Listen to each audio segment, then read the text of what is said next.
Bonjour les cortiqués, on va faire un peu de technique ou plutôt de concept dans un domaine qui s'appelle l'intelligence et pas que artificielle, et je vais vous expliquer une technique que je trouve très intéressante qu'on appelle l'ACH, l'analyse par comparaison d'hypothèses. Alors c'est pas à proprement parler un cours, c'est plutôt une initiation rapide. Je vous mets le lien vers quelques articles et il est possible qu'un jour je vous fasse un cours sur ce sujet complet avec des sources. Pour l'instant, pour plein de raisons, je ne propose pas encore de code. Il faudra attendre début juillet pour avoir du code de ma part. Mais c'est une initiation à une technique que je trouve extrêmement intéressante. Mais avant tout, c'est quoi l'analyse par comparaison d'hypothèses? Imaginons que vous investissiez en bourse, que vous cherchez à shorter, donc détecter des sociétés qui seraient potentiellement défaillantes, que vous travaillez pour un fonds d'investissement pour pouvoir identifier des acteurs qui seraient intéressants sur lesquels on pourrait investir, ou à contrario détecter soit des pump and dump, soit des fraudes organisées.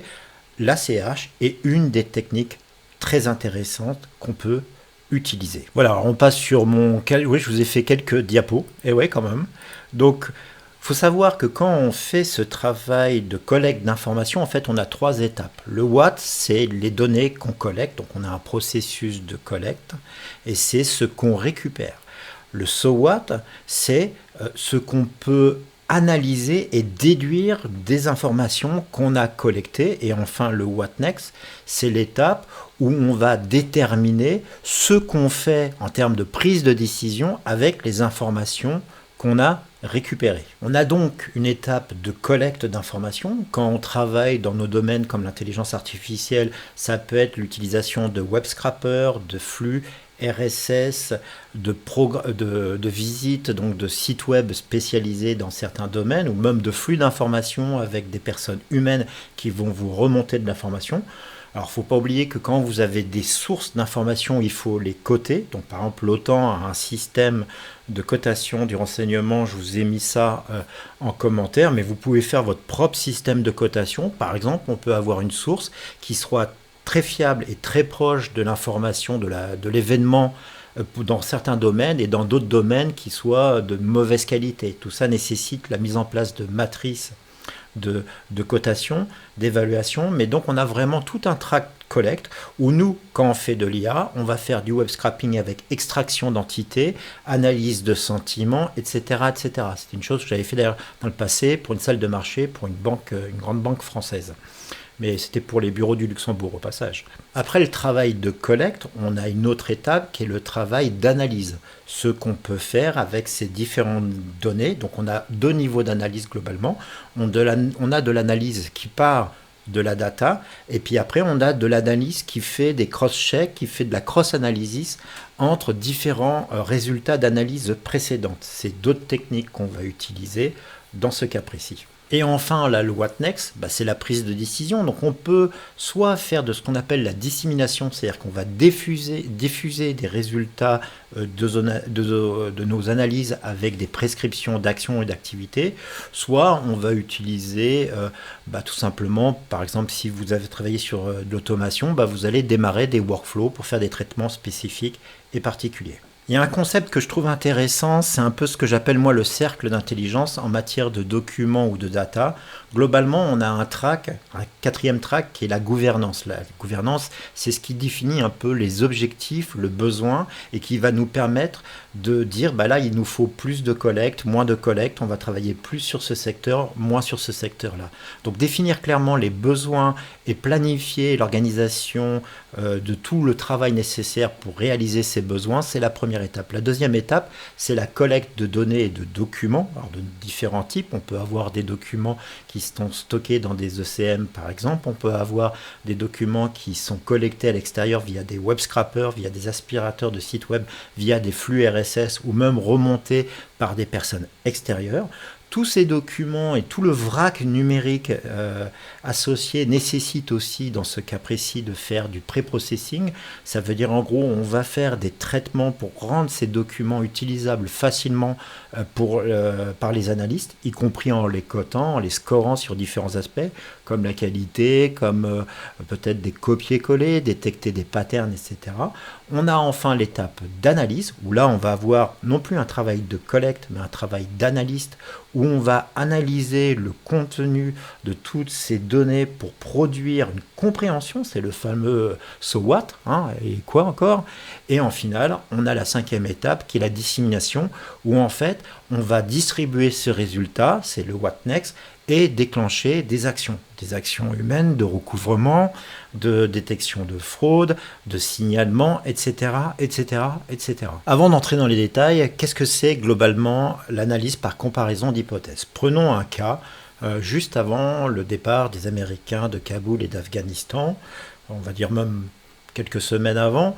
Imaginons qu'on pose 3 hypothèses, ou même 2 hypothèses. Allez, on va faire plus simple.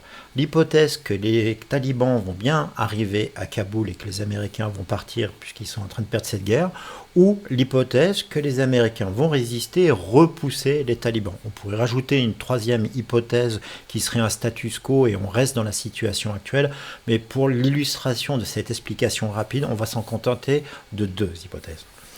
Qu'est-ce qu'on fait? Globalement, si on part du principe que les talibans vont arriver à Kaboul, on va peut-être s'intéresser à des indicateurs bien sûr militaires, mais on va s'intéresser aussi à des indicateurs discriminants, comme par exemple la fermeture de certains types de commerces, certains types de vêtements, la fin des magasins de location de cassettes vidéo ou de DVD, etc., etc. Ça veut dire qu'en gros, on essaie d'imaginer ce que serait la ville de Kaboul si les talibans y sont, et on va voir s'il y a des indicateurs qui tendent à montrer qu'il y a un changement. En gros, que la population se prépare et s'adapte à l'arrivée des talibans.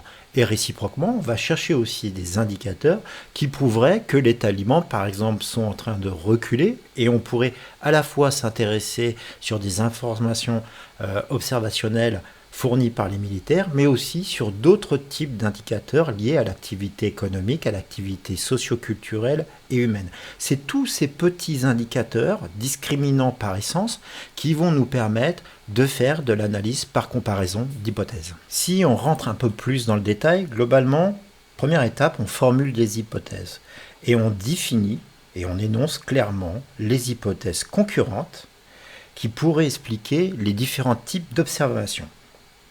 Deuxième étape, on va identifier les diagnostics, c'est-à-dire qu'on va déterminer les indicateurs discriminants ou les observations qu'on attend, qu'on devrait avoir pour chacune des hypothèses. Puis, on va créer une matrice d'analyse sur laquelle on va avoir les hypothèses et les diagnostics dans cette matrice où chaque cellule représente la pertinence d'un diagnostic pour une hypothèse. Et enfin, on va évaluer les diagnostics. Et enfin, la 5e étape, c'est juste analyser les résultats et on saura ainsi quelle est l'hypothèse la plus probable. Quand on fait de l'intelligence artificielle, à supposer qu'on ait suffisamment de données pour, c'est extrêmement intéressant parce qu'on peut s'intéresser au KNN, aux classifieurs. Il y a différentes techniques qui nous permettraient d'y voir mieux dans ce type de travail. Mais même une approche purement statistique est suffisante. Après, il y a des pièges. Quand vous avez des indicateurs discriminants qui sont en fait les mêmes, ça veut dire qu'on va par exemple s'intéresser au fait que les magasins de vêtements vont fermer et que les salons de coiffure vont fermer par exemple. Si ça représente la même cause, c'est-à-dire que c'est les causes qui sont essentielles, on peut jouer sur le poids des indicateurs discriminants, auquel cas on dira qu'on a plusieurs indicateurs discriminants mais qui en fait expriment la même idée, le même concept, la même cause. Et on a plusieurs causes. Ce qui est vraiment intéressant quand on fait de la data science, c'est qu'on peut appliquer ça avec une multitude d'algorithmes, que ce soit des stats ou que ce soit du machine learning, voire même du deep learning. Et c'est vraiment un sujet qui est passionnant à traiter.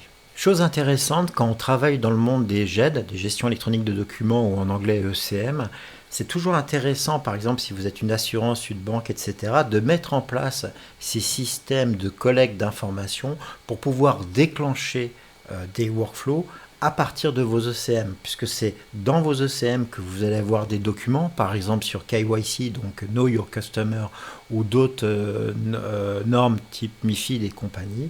Et donc c'est extrêmement intéressant de mettre en place des web scrapers, des outils de collecte et d'analyse, donc un peu ce que je viens de vous expliquer avec la mise en place d'hypothèses pour déclencher des workflows directement dans votre outil de CM, que ça soit SharePoint, que ça soit LiveLink, que ça soit Nuxeo, que ça soit Alfresco, etc., etc.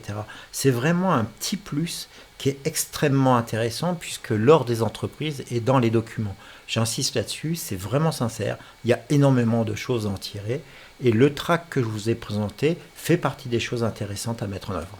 Je vais vous faire quelques vidéos sur ce type de sujet, donc la prochaine vidéo sera consacrée à tout ce qu'on appelle la guerre cognitive et indirectement, est-ce qu'on ne devrait pas à un moment se poser la question d'interdire les réseaux sociaux, rien que ça.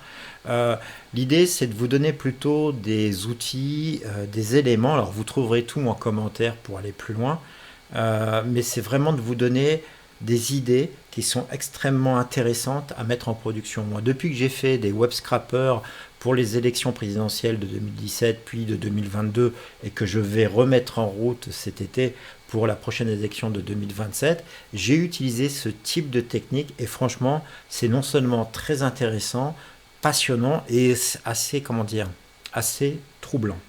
Voilà, si le sujet vous a intéressé et que vous voulez que j'aille un peu plus loin sur l'IA appliquée à ce type de domaine, à ce qu'on appelle l'OSINT, ou autre d'ailleurs, dites-le moi en commentaire et si vous êtes arrivé à ce moment précis de la vidéo, écrivez en commentaire le mot bikini. Tant qu'à faire, autant se marrer.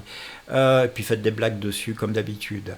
Accessoirement, je vous rappelle que j'ai fait plein d'autres vidéos, donc n'hésitez pas à consulter les autres vidéos. Et si vous faites partie des 80% de non-abonnés qui viennent régulièrement sur ma chaîne YouTube, soyez cool. Un like, un abonnement, c'est toujours ça de prix. Je suis un YouTuber amateur, ça se voit. Je vais le rester, mais c'est toujours cool. Voilà.